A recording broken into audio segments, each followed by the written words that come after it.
Eu quero compartilhar com vocês essa palavra aqui, com esse tema que vai sair no telão, que dirige a sua vida. Eu quero até recomendar um livro muito bom, que fala sobre essas coisas. O livro é Uma Vida com Propósito, amém? Um livro bom para a gente ler, nos ajuda muito, abre um leque assim, no nosso entendimento, a respeito daquilo que Deus tem para a nossa vida, amém? Esse aqui, o que dirige a sua vida. Por que tem essa pergunta? Eu quero que você abra a sua Bíblia comigo no livro de Efésios, a carta de Paulo aos Efésios, capítulo 1 e o versículo 11. Efésios capítulo 1 e versículo 11, que diz assim: nele digo, falando de Jesus, no qual fomos também feitos herança, predestinados segundo o propósito, diga comigo, segundo o propósito daquele que faz todas as coisas conforme o conselho da sua vontade. Olha aí, queridos, que versículo, que palavra essa que o apóstolo Paulo escreveu para os Efésios. A carta aos Efésios é uma das cartas assim que eu gosto muito. Uma vez eu passei um mês lendo, uma vez por dia, essa carta, todo dia, e quase decorei muitas coisas aqui, porque é uma carta muito importante sobre o propósito de Deus para a nossa vida. Mas ele fala aqui no versículo 11: nele digo, no qual fomos também feitos herança, predestinados segundo o propósito daquele que faz todas as coisas conforme o conselho da sua vontade. Uma pessoa que não tem propósito firme, e se eu fosse aqui mudar um pouco o tema aqui, o que dirige a sua vida, uma vida dirigida por um propósito, porque é isso que o apóstolo está dizendo aqui, que nós fomos feitos herança de Deus, predestinados segundo o propósito daquele que faz todas as coisas. Deus tem um propósito para cada um de nós. Atos capítulo 17, Atos 17, versículo 26, diz assim, de novo aqui é Paulo, Paulo discursando aqui em Atenas, e ele faz um discurso no meio de muitos pensadores que faziam parte lá de um clube de filósofos e homens que eram treinados para dominar seus sentimentos, né, e tal, estoicos e tal. Aqui tem Paulo discursando no meio dessa elite intelectual daquela época, e ele diz o seguinte aqui, Atos 17, 26, de um só ele fez toda a raça humana para habitar sobre toda a face da terra, havendo fixado os tempos previamente estabelecidos e os limites da sua habitação. Olha, Deus, ele está falando aqui que Deus criou o ser humano para um propósito, para habitar toda a face da terra, havendo fixado os tempos que essa humanidade vai existir e acontecer. E diz aqui, ele estabeleceu também os limites da sua habitação, para buscarem a Deus, se porventura tateando possam achar a Deus, bem que não está longe de cada um de nós. Deus nos criou com propósito, para tocar a face, buscar a Deus, pois nele nós vivemos, nele nos movemos, e nele existimos. E ele diz, como alguns dos vossos poetas têm dito, porque também dele somos geração de Deus, fomos gerados e criados por Deus somos descendência de Deus, né? Olha que propósito, que propósito. Quando nós entendemos que Deus tem um propósito para as nossas vidas, nós nunca vamos cantar aquela música do cara que canta "Deixa a vida me levar", porque realmente, quantas pessoas vivem assim? Eles são dirigidos por qualquer coisa, por qualquer vento, né? Paulo fala para a gente não ser guiado por todo vento de ensinamento, por todo vento de doutrina, né? Quem é guiado aqui pelo Espírito Santo, ele sabe para onde vai. Amém, querido? Quem tem um propósito de Deus na sua vida, ele sabe para onde vai. Ele sabe porque ele está vivendo aqui nesse mundo. Ele sabe que Deus o capacitou para coisas maiores, para fazer coisas maiores, que Deus colocou dons, que Deus colocou potencial. Então quem vive na perfeita vontade de Deus, como nós lemos em Efésios agora, né, segundo o propósito da sua vontade, ele não vai ficar perdido nesse mundo. Então olha para o irmão mais simpático do seu lado, diga assim: você tem um propósito. Amém? Você tem um propósito na vida. Você não está aqui perambulando, deixando a vida te levar para qualquer direção, sei lá para onde, seja o que Deus quiser, as pessoas dizem, né? Isso é conversa de quem não tem, bonito a frase, seja o que Deus quiser, mas por trás dessa frase muitas vezes está a falta de responsabilidade, que tira a pessoa. Não, se alguma coisa der errado é porque Deus, não é assim. Deus tem uma direção, Deus tem um projeto.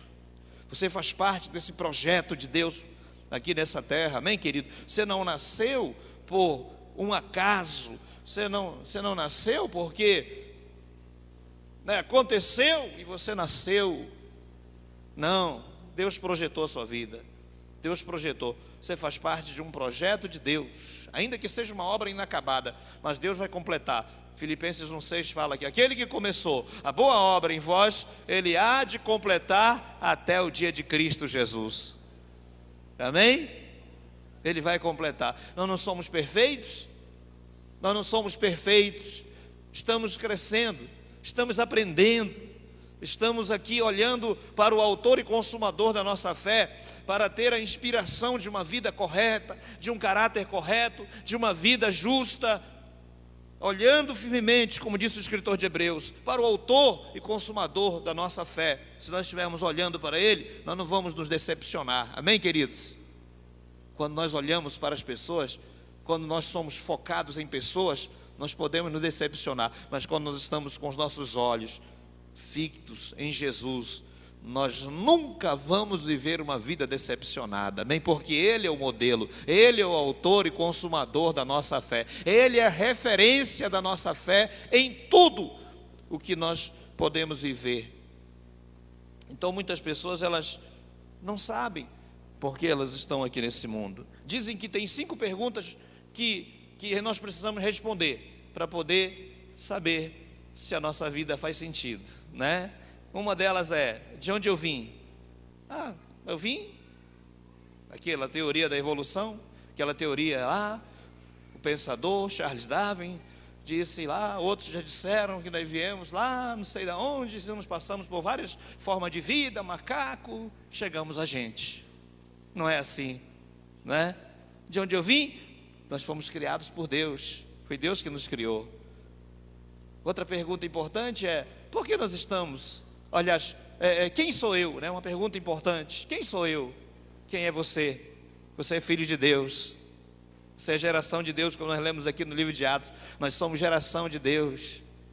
As pessoas não sabem quem elas são, e por isso elas escolhem um estilo de vida qualquer para elas viverem, porque elas não sabem quem elas são. Nós vivemos hoje numa crise de identidade muito grande. As pessoas não sabem quem são, né? É até identidade de gênero, crise de identidade de gênero, essas coisas todas. Por quê? Porque as pessoas não sabem quem elas são. Outra pergunta importante: por que nós estamos aqui? Por que nós estamos aqui nesse mundo? Isso fala sobre propósito. Nós temos um propósito. Nós fazemos parte de um projeto de Deus aqui nesse mundo. Nós estamos aqui para cumprir esse projeto, para viver por esse projeto, para dedicar a nossa vida por esse projeto, para dedicar a nossa vida por algo que vale a pena dedicar a nossa vida. E o reino de Deus, foi Jesus que nos ensinou isso. A mensagem principal da pregação de Jesus era sobre o reino de Deus. O reino de Deus é exatamente tudo pelo que vale a pena viver, pelo que vale a pena dedicar a nossa vida, investir a nossa vida no reino de Deus. Como ele orou: venha o teu reino, seja feita a tua vontade. Aonde? Na minha vida, na nossa geração, na nossa família, na nossa casa, na nossa igreja, na nossa cidade, na nossa nação. Quantos querem ver o reino de Deus se manifestando? Amém, queridos? É para isso que nós estamos aqui. Por que estamos aqui? Para o reino de Deus. Mas outra pergunta importante é: do que somos capazes? Isso fala sobre potencial que tem na sua vida, na nossa vida. As pessoas vivem longe, muitas vezes, do propósito de Deus para a vida delas, porque elas não se acham capazes de nada. Elas acham que elas são zero à esquerda, elas acham que elas não têm valor, elas acham que ninguém se importa com elas, elas acham que elas são mais um número no meio da multidão, que não tem importância, que não tem significado, é um ser insignificante, um ser sem importância. As pessoas, quando elas acham isso, elas não encontram o propósito de Deus na vida, elas não sabem de que elas são capazes.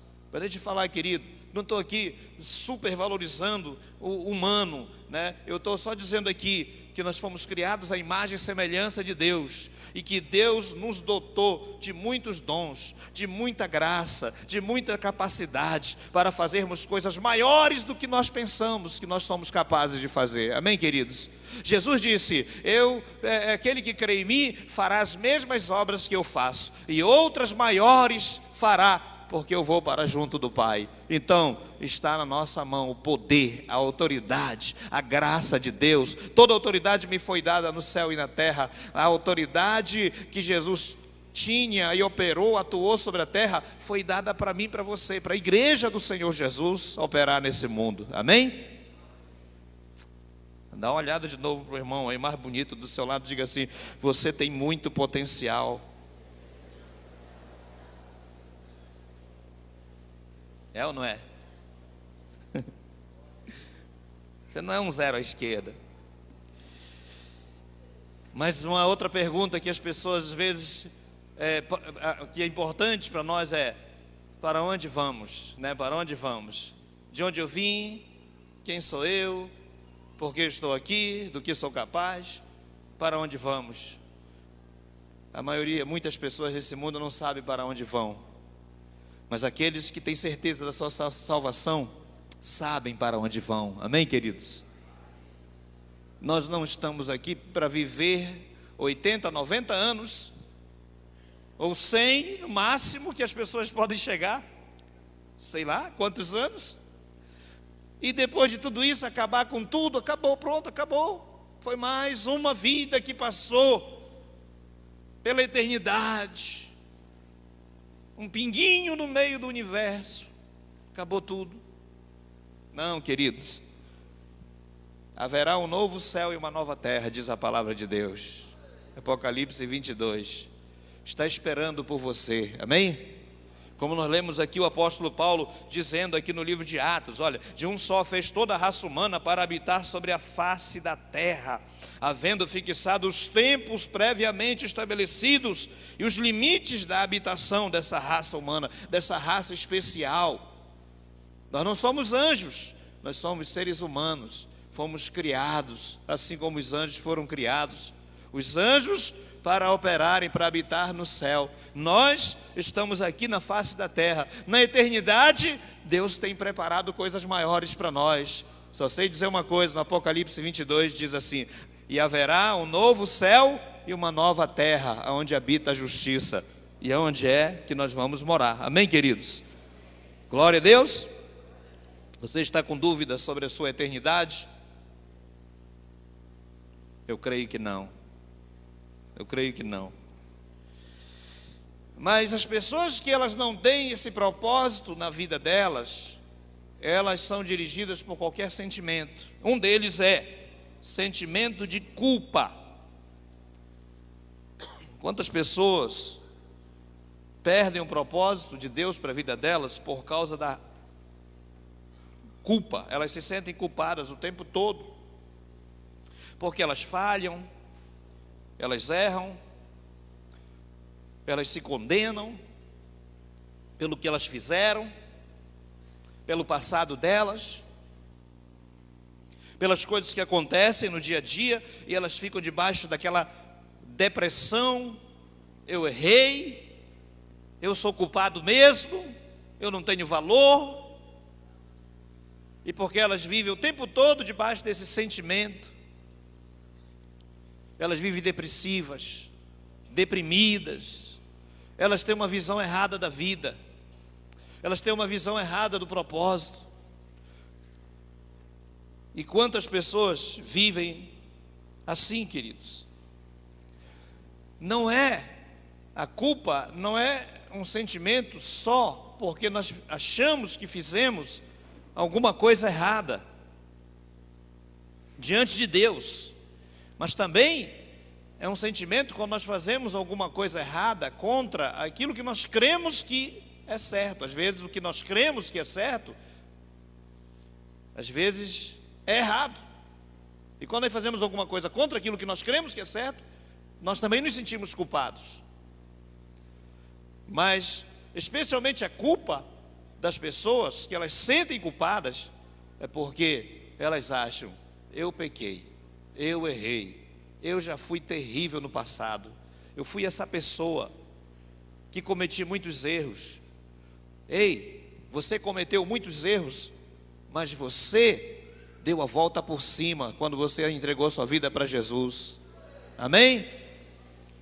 É hora de superar, é hora de dar a volta por cima, é hora de levantar a cabeça e dizer: Deus, eu errei, eu falhei, eu fui fraco, eu tive muitos problemas na minha vida, mas agora é hora de recomeçar. Eu casei tantas vezes, eu tive tantos relacionamentos, nunca deram certo, porque eu sou uma pessoa errada para a vida de todo mundo. Não fique se culpando. Não fique se culpando. Teve um homem que se sentiu tão culpado, Caim. A história dele não é de superação na Bíblia. A história de Caim não é de alguém que deu a volta por cima, de alguém que procurou Deus para se arrepender de verdade, para se humilhar, para se quebrantar. Ele nem aparece mais na Bíblia depois como a história de um homem que superou, que deu a volta por cima, que melhorou, que buscou a Deus, que a história teve um final agradável, feliz, dentro do propósito de Deus, apesar de ter caído. Ele não tem esse histórico. Pelo contrário, lá em Gênesis 4:12, Deus chegou a dizer para ele: a terra te será pesada, a terra negará os seus frutos para você, porque ele não se humilhou, ele não se arrependeu, né? E aí, ele sumiu. Mas nós temos a história, por exemplo, de homens como Moisés, que erraram, era um assassino, era um fugitivo da justiça do Egito, 40 anos fugitivo. O Brasil teve agora uma participação de um fugitivo de uma nação, não é? Não vou falar o nome dele aqui. 40 anos fugitivo do seu país, 4 crimes de homicídio. Agora, o governo anterior tinha dado proteção para ele, né? Agora foi extraditado para o seu país, e esse país está admirando o Brasil, é a Itália, vou falar o país, né?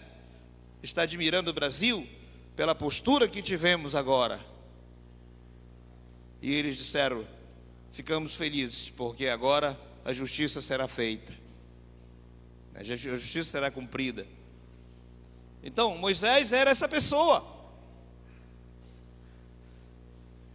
mas Deus levantou um homem para ser o libertador do seu povo da terra do Egito, chamado Moisés. Uma história de superação, amém, queridos? Uma história de superação. Nós vemos outro na Bíblia chamado Gideão, um homem não muito bem querido, que tinha problemas de relacionamento social com as pessoas, tinha problemas lá entre os seus irmãos, não tinha um passado muito bom, mas Deus transformou. Ele era um homem que se acovardava, medroso, estava escondido, malhando trigo no lagar. Deus levantou aquele homem como um herói da guerra contra os midianitas, amém, queridos?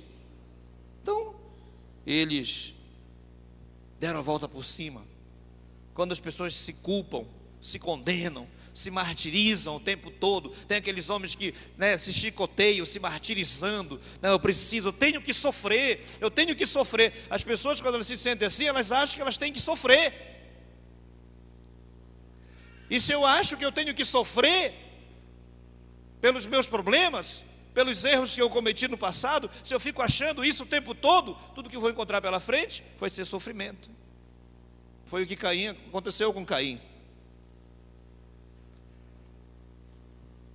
Então eu tenho que crer na misericórdia de Deus. Quantos creem? Na graça de Deus. Ele pagou um alto preço. Ele não disse, eu vim para que tenham vida e tenham muito sofrimento. Não foi isso que ele disse. Eu vim para que tenham vida e tenham vida com abundância. Foi isso que ele disse. No mundo tereis aflições. Isso é um fato. Tem de bom ânimo. Eu venci o mundo. Mas ele não nos prometeu uma vida de aflições, de sofrimento. Ele nos prometeu uma vida abundante. O ladrão veio somente para matar, roubar e destruir. Mas eu vim para que tenham vida, e vida em abundância. É isso que Deus tem para cada um de nós. Se nós vivemos focados nessa visão da vida com Deus, do melhor que Deus tem para nós, nós vamos alcançar o propósito de Deus para a nossa vida e vamos ter uma vida que vale a pena viver. Vale a pena viver. Não, me ajuda a pregar aí, olha de novo para o irmão bonito aí do seu lado, diga assim, irmão, vale a pena viver para cumprir o propósito de Deus. Amém? Você já escolheu essa vida que vale a pena viver? Escolheu? Então está jóia. O antídoto contra a culpa é eu me perdoar. Se eu não me perdoo, se eu me culpo, se eu me condeno, se eu quero me martirizar, se eu quero sofrer, se eu acho que eu só tenho direito de sofrer pelo que eu fiz de errado, então fica difícil para Deus agir, porque Ele quer que a gente tenha fé, que a gente tenha esperança, Fé, esperança e amor. Amor a Deus, amor ao próximo, como diz a palavra, os 2 principais mandamentos. Mas também eu tenho que me amar, porque se eu não me amar, eu vou querer sofrer.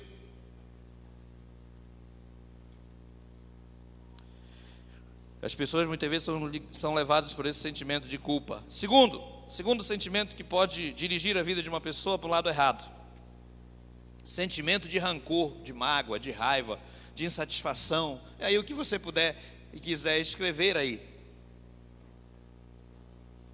Quantas pessoas são dirigidas por isso? São cheias de sentimento de mágoa, são insatisfeitas o tempo todo. Graças a Deus que não tem nenhum aqui, amém, queridos? Está tudo lá pelo mundo aí afora. Mas um sentimento de raiva, lembranças amargas. Eu me lembro do que Ele fez por mim. Nunca esqueci daquela palavra. Do dia que você comeu aquele abacate, não me deu um pedacinho.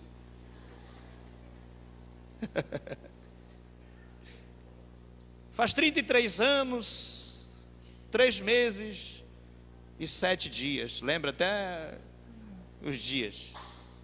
Fica lembrando. Não é isso, queridos. Nós temos que aprender a ter um coração blindado. Amém, querido?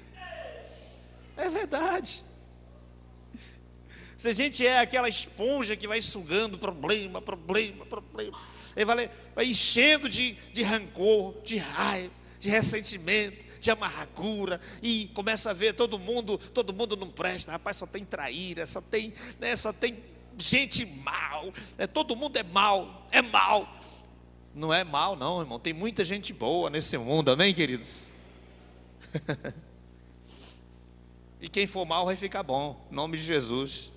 Nós temos que orar por isso, para as pessoas melhorarem, para nós melhorarmos.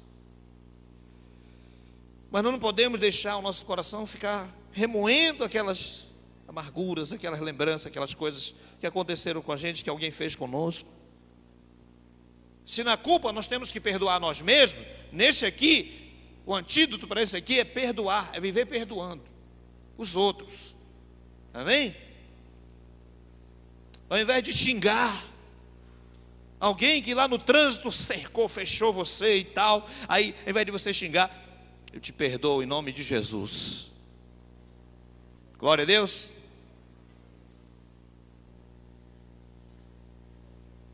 Talvez tenha alguém que você hoje precisa dizer isso.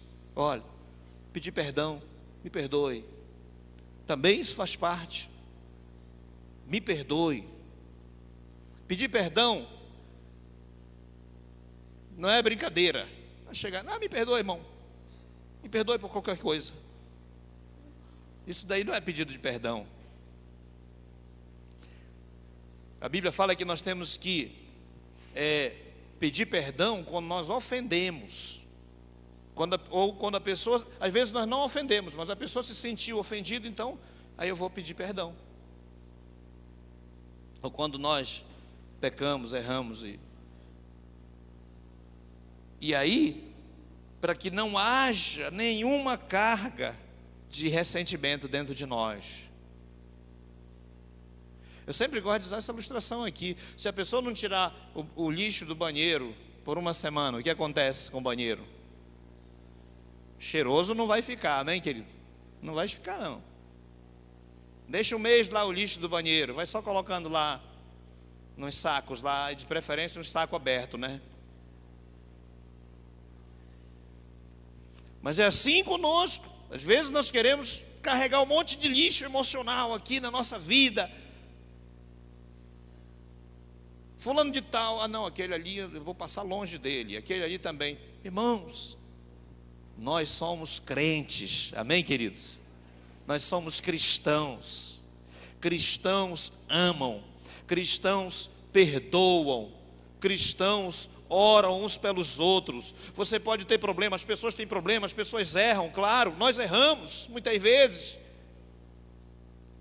mas nós também temos o amor de Deus no nosso coração para liberar para as pessoas que muitas vezes estão lá sem Jesus no mundo, e nós temos que mostrar para elas o amor, o perdão que elas precisam ter. Quando elas entrarem ali na porta da igreja, elas vão dizer: rapaz, essa igreja aqui, olha, pensa numa igreja curada. Amém? Olha para o irmão aí, me ajuda aí, diga: pensa numa igreja curada.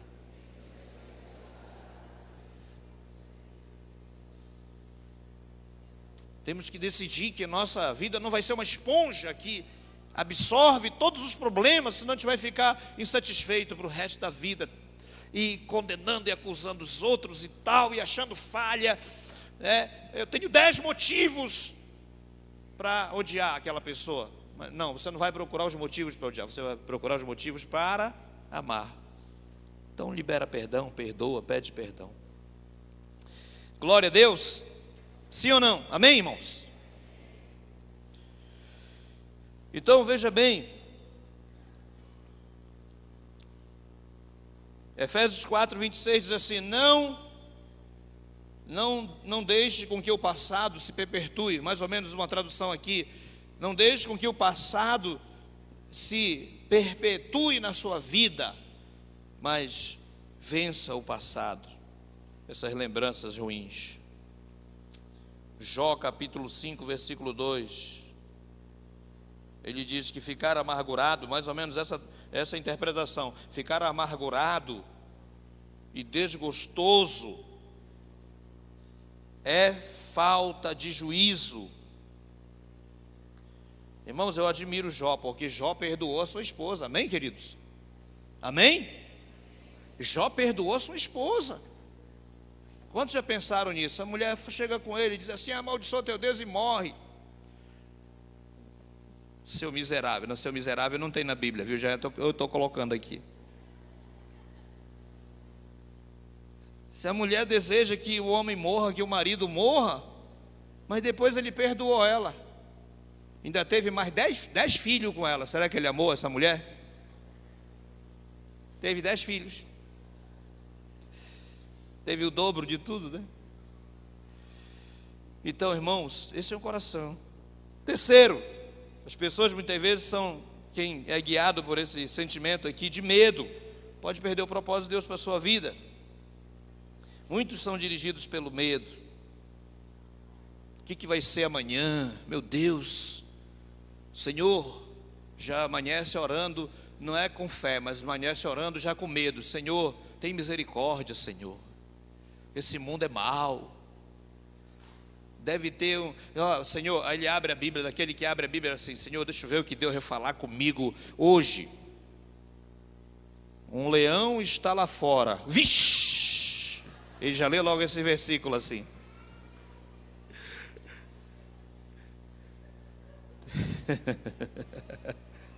Aí ele fica com medo, aterrorizado. Não tem projeto, não tem propósito, porque tem medo de viver, até de viver. Tem medo do futuro. E tem gente que tira até a sua vida, porque acha: não vale a pena viver, rapaz, é muito perigoso aqui, deixa acabar logo isso. Está repreendido em nome de Jesus, amém, queridos?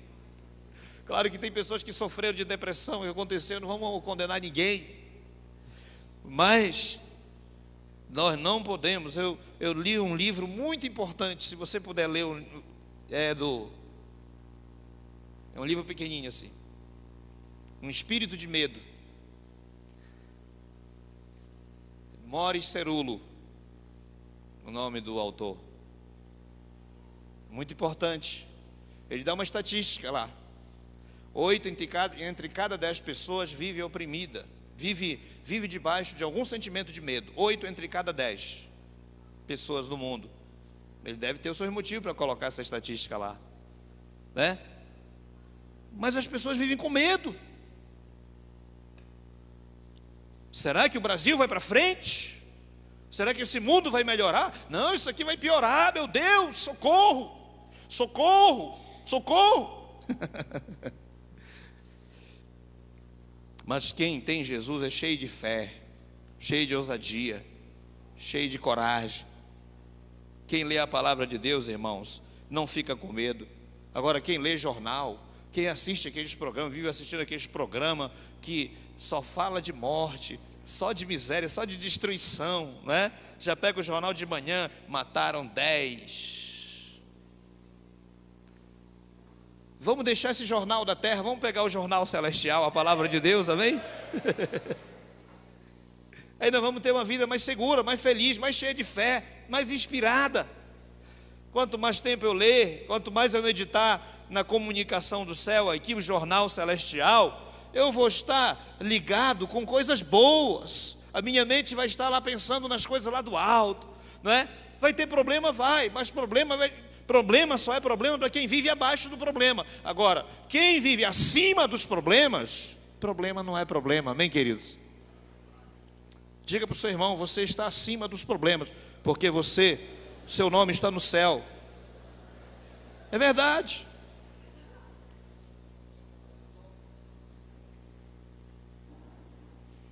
Desliga aí daqueles programas que falam de miséria.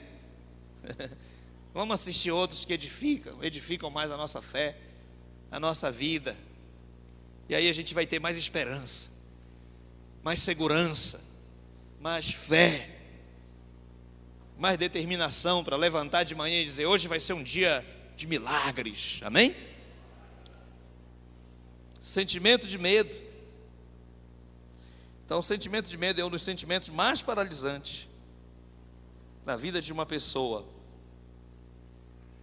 A Bíblia fala aqui, 1 João capítulo 4, versículo 18: no amor não existe medo.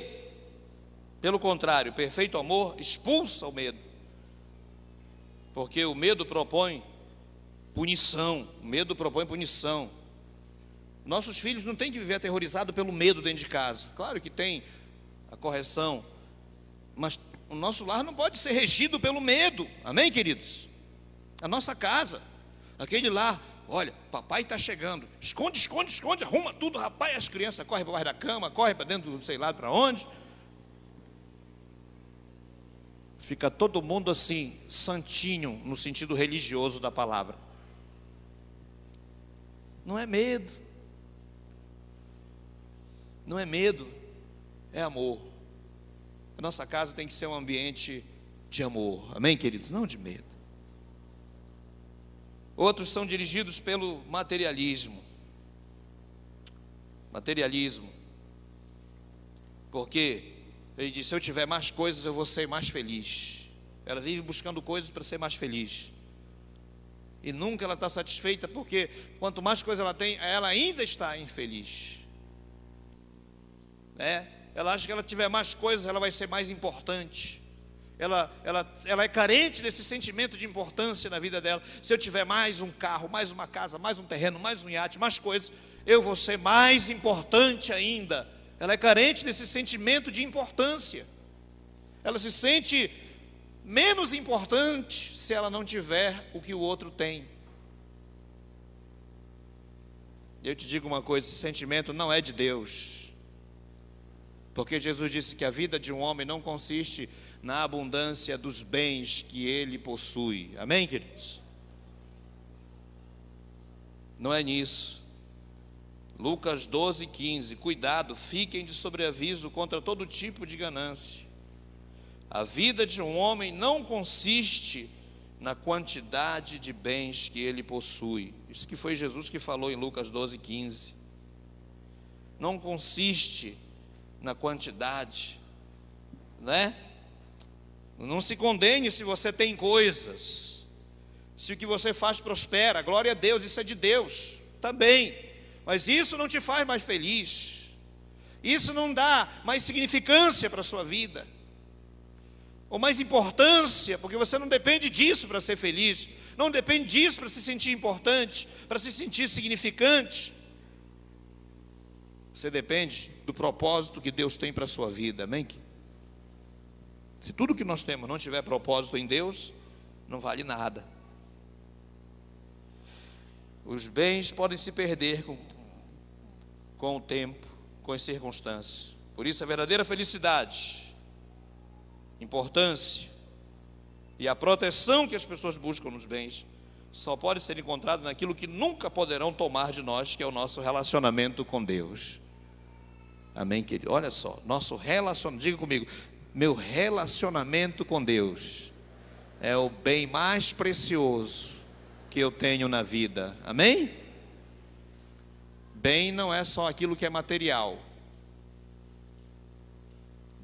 Bem é algo que é uma dádiva que é acrescentada na nossa vida. E o relacionamento com Deus é a dádiva mais importante. E último lugar aqui, queridos, pessoas muitas vezes são dirigidas pela necessidade de aprovação dos outros. Muitos são dirigidos pela necessidade de aprovação. Isso acontece quando permitimos que a expectativa dos outros esteja controlando. Às vezes eu quero atender, eu me mato aqui para atender a expectativa do marido ou da esposa, ou do meu pastor. Não, eu tenho que fazer melhor porque o meu pastor, eu tenho que ter a aprovação dele. Ou então vou ter a aprovação, eu tenho que fazer o melhor porque eu tenho que ter a aprovação. Essa necessidade da aprovação das pessoas, às vezes o patrão, ou a esposa, ou o cônjuge, o filho dentro de casa em relação aos seus pais. Nós não temos que ter essa necessidade. ser dirigido por essa necessidade da aprovação, porque aí surge a reputação. Não, o que vão pensar de mim? Lembra de Saul? Saul, ele estava preocupado com isso. O que vão pensar de mim? Eu tenho que ser uma pessoa muito bem.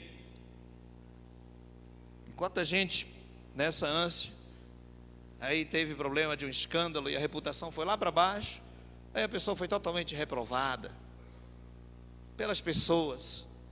Agora, talvez a gente não consiga a aprovação de todo mundo, queridos. Quem disse que nós vamos conseguir ser aprovado pelas pessoas, por todo mundo? Não. Agora, sabe de uma coisa? Busque ser aprovado por Deus. Amém? O apóstolo Paulo escreveu isso lá em 1 Timóteo, capítulo 2, versículo 15, né? Ele fala sobre isso. Ele diz lá: procura apresentar-te a Deus como obreiro aprovado, que não tem de que se envergonhar, mas que maneja bem a palavra da verdade. Um obreiro aprovado. Quantos querem ser um obreiro aprovado? Pastor Paulo, nós tínhamos uma classe antigamente, muitos anos atrás, o obreiro aprovado. Tinha aqueles livretos que a gente estudava, fazia. O obreiro aprovado. Aquilo me ajudou muito, aquela escolinha, logo no começo da minha vida cristã. Eu converti em 88, a gente foi classe de batismo, nova criatura, fui batizado, demorava a classe nova criatura naquela época, né? Aí fomos batizados, aí entramos logo na escola do obreiro aprovado. Oh, meu irmão, aquilo ali era tudo. Amém, queridos? Mas eu quero te dizer uma coisa: se você não está buscando simplesmente a aprovação das pessoas, mas está buscando a aprovação de Deus, você encontrou o propósito na sua vida, em nome de Jesus. Quero que você fique em pé nessa hora, em nome de Jesus. Eu quero orar por você, pela sua vida. Quantos podem dar um aplauso ao Senhor nessa manhã? Aleluia. Oh,